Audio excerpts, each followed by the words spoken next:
negar a existência do inferno é simplesmente negar a Bíblia, é dizer que o que a Bíblia ensina não é isso e, portanto, é trazer uma série ou prestar uma série de desserviços àquilo que claramente nos é revelado nas Escrituras.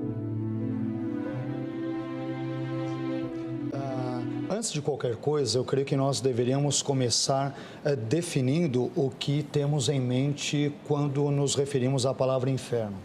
Eu particularmente entendo que o inferno é um nome dado a um lugar ou a uma condição final dos seres humanos não regenerados e também dos espíritos malignos, isto é, dos demônios, no qual eles conscientemente sofrem uma punição eterna e vivem separados de Deus para sempre.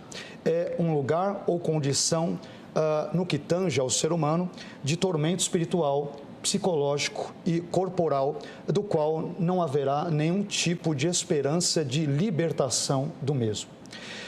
Em termos antropológicos, até se você me permite inicialmente para aprofundar um pouco mais isso, eu não entendo que o homem, por exemplo, seja constituído de partes, 2 ou 3 partes. Eu não tenho uma perspectiva dicotômica ou tricotômica, mas compreendo que a Bíblia ensine claramente que o homem é uma unidade psicossomática e que, portanto, o corpo e a alma, ou o corpo e, na verdade, o espírito, eles constituem uma unidade. E aí, todavia, por ocasião da morte física, ocorre uma separação abrupta e temporária entre o corpo e a alma. Uma vez que o próprio Novo Testamento, vez por outra, ele fala sobre almas ou espíritos dos homens como existentes durante o tempo entre a morte e a ressurreição, que é o que nós ora denominamos de estado intermediário em termos teológicos, então eu creio que nós podemos fazer uso desse tipo de linguagem desde que recordemos, desde que enfatizemos que esse estado de existência temporário, de desincorporação, digamos, ele é provisório, ele é temporário e ele é incompleto. Então, esse é um aspecto importante.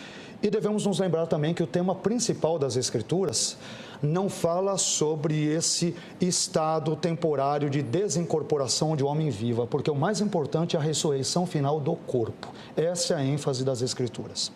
Quanto ao texto de 2 Pedro 2,4 propriamente dito, e para ser breve aqui também, que é o tema do programa, eu creio que esse texto, somado ao contexto imediato de 2 Pedro no capítulo 2, ele fornece elementos que, penso eu, são minimamente suficientes para defendermos 2 verdades, as quais entendo que estejam no texto e no seu contexto. Primeira verdade, o inferno já está sendo ocupado hoje.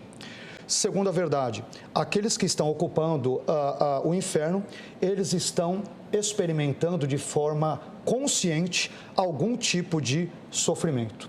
Como que eu posso comprovar o que eu estou dizendo? Pelo significado do verbo grego tartarô, que transmite a ideia de lançar ao tártaro ou lançar ao inferno, conforme grande parte dos lexicógrafos gregos, em 2 Pedro, e também eu diria pelo significado do verbo grego kalazómenos, ou kolazómenos, melhor dizendo, que ele é um particípio presente em grego, derivado do verbo kolazo, e que ele aponta para penalizar ou punir no contexto de 2 Pedro 2,9, que é continuação imediata desse texto. Então, para tentar ser sucinto, mas já sendo um pouco prolixo, eu creio que esses 2 verbos gregos e os respectivos significados que eles ensejam nos permite, de uma forma razoavelmente suficiente, entendermos que o inferno já é ocupado e, ao mesmo tempo, ele é um lugar de tormento consciente. E, à medida em que o programa se desenvolver, eu buscarei, dentro de alguns, a partir de algumas perspectivas e argumentos,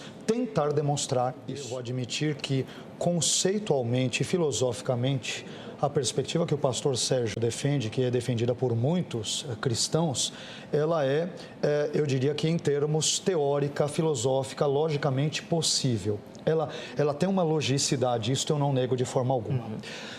Agora, em termos bíblicos, que é o que nos interessa, eu diria que nós temos vários fundamentos, alguns dos quais eu já incipientemente já mencionei, em termos verbais, em termos de substantivos, o próprio contexto, como eu buscarei demonstrar ao longo da fala, que apontam para a sobrevivência de um aspecto imaterial do homem, o qual podemos chamar de alma e ou espírito, que ele sobrevive à morte do corpo físico. E nós temos alguns versículos que, a meu ver, de forma muito clara, evidenciam isto. Então, essa perspectiva que, em linhas gerais, eu diria. Então, em que pese essa possibilidade interpretativa, em termos até lógicos ou filosóficos, poder existir e ser empregada, eu vejo problemas para situá-la no texto bíblico, devido a alguns textos que, eu não sei se agora ou depois, poderemos citar e desenvolvê-los. Eu acho que isso está razoavelmente claro nas Escrituras. E com relação à não existência do inferno, isso gera um problema teológico, na sua opinião? No sentido geral, sim, um problema seríssimo, porque a Bíblia claramente, quer dizer, nós temos 12 ocorrências da palavra Geena, que é um aramaísmo, presentes ali no Novo Testamento. Destas 12 ocorrências, 11 delas saem dos lábios de Jesus, e apenas uma única vez em Tiago, no capítulo 3, versículo 6. Então, Jesus, ele fala amplamente sobre o inferno, inclusive como lugar de sofrimento eterno e não de aniquilação, justamente pelos complementos que ele usa, né? O seu verme nunca cessa, o fogo nunca para, e por mais que isso possa ter, e eu admito, eventualmente uma linguagem talvez figurativa ou metafórica, mas se aquilo não aponta para uma característica de tormento ad eternum ou ad infinitum, então é um tipo de complemento que ele se torna absolutamente inócuo, irracional e inoportuno no texto bíblico. Então, o inferno é um ensino bíblico, escancaradamente bíblico. A divergência que há efetivamente envolve a esses aspectos que estamos ora discutindo hoje à noite, mas ele é um ensino absolutamente bíblico e aponta para a existência de um Deus que é, sem dúvida, amoroso, onibenevolente, mas também justo, e que, de acordo com seus desígnios, ele separará esse lugar ou condição para todos aqueles homens ímpios ou espíritos malignos, demônios, para que, infelizmente, venham ter este lugar como seu paradeiro eterno, em razão dessa atitude de impiedade e de antagonismo para com Deus, a sua palavra, os seus valores e assim por diante. Então, negar a existência do inferno é simplesmente negar a Bíblia, é dizer que o que a Bíblia ensina não é isso, e, portanto, é trazer uma série ou prestar uma série de desserviços àquilo que claramente nos é revelado nas Escrituras, particularmente no contexto neotestamentário, visto que o sentido de inferno,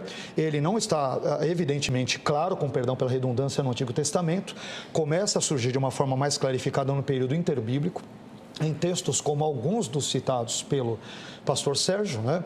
Em textos apócrifos, pseudepígrafos e assim por diante, literaturas extra-bíblicas paralelas ao texto neotestamentário, de modo que negar a sua existência simplesmente é negar um ensino escancaradamente bíblico e escriturístico. Então, portanto, isso é perigosíssimo para a fé cristã. Muito bom, pastor.